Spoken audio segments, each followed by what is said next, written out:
অনেক দিন থেকেই মনের মধ্যে একটা ইচ্ছা হচ্ছিল যে কয়েদ বেলের চাটনি খাবো। আর বেলটা যদি খুব পাকা হয়ে গিয়ে থাকে তাহলে মাখা খেতে দারুণ লাগে। আর আমি এটা নিজে অনুভূতি দিয়েই বলছি, যখন কোনো কিছু খাবার মনের মধ্যে থেকে আমি ইচ্ছা প্রকাশ করি, মনকেই বলি, বাইরে প্রকাশ করি না, কিন্তু সেই জিনিসটা আমার কাছে আসে। সেইভাবেই কয়েদ বেল দুটো আমার কাছে চলে এসেছে। কথা বলতে খুবই অসুবিধা হচ্ছে বন্ধুরা, গলার আওয়াজ খুব খারাপ হয়ে গেছে। তবে চলো শুরু করি কয়েদ বেলের চাটনি। প্রথমেই জানো তো বেলগুলোকে আছাড় মেরে কিভাবে ফাটাতে হয়, ফাটিয়ে নিচ্ছি। তারপরেই একটা চামচের সাহায্যে বাটির মধ্যে সব তুলে নেব। তারপরে অল্প একটু 1 কাপের মতো জল দিয়ে ভালো করে বেলটাকে গুলে নিতে হবে। কারণ দানাগুলোকে প্রথমে চিন্তা করতে হবে যেগুলো ফেলে দিতে হবে।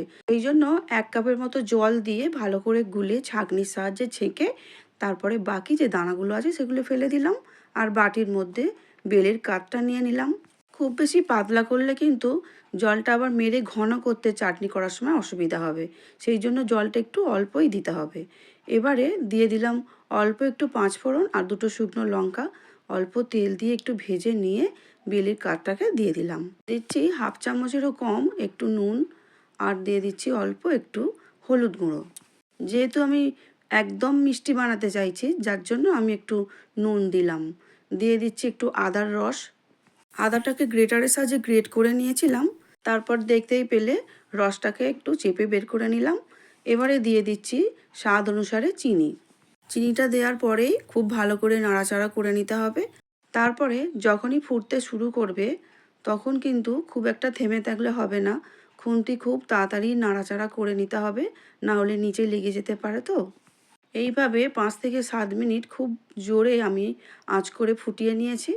আর দিয়ে দিলাম সবশেষে একটা পাতিলেবুর রস, পুরোটাই দিয়েছি।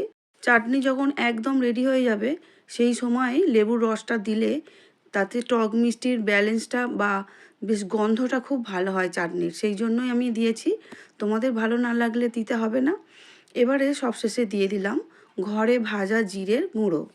আবারও সব কিছু একসঙ্গে মিশিয়ে নিয়ে একদম রেডি হয়ে গেছে কিন্তু। আর কিন্তু জাল করার দরকার নেই। গ্যাসটাকে এবারে অফ করে দেব। কয়েদ বেলের চাটনিটা না একদম রেডি হয়ে গেছে। এবারে আমাদের নামিয়ে নিতে হবে। দেখতেই পাচ্ছ কালারটা কি দারুণ এসেছে না? আর সত্যিই বলছি অসাধারণ খেতে হয়েছিল। বাড়িতে তো এক প্রকার কাড়াকাড়িই পড়ে গিয়েছিল। ভেবেছিলাম একদিন একটু রেখেই খাবো, সে আর হলো না। ছেলে আর ছেলের বাবা তো কাড়াকাড়ি ফেলে দিয়েছে। তোমরা কি আমাদের মতনই ভালোবাসো এরকম কয়েদ বেলের চাটনি খেতে? আমার ভিডিওটা ভালো লাগলে লাইক, শেয়ার, সাবস্ক্রাইব করার অনুরোধ রইল। পাশে থেকো। পুরো ভিডিওটা দেখার জন্য অসংখ্য অসংখ্য ধন্যবাদ।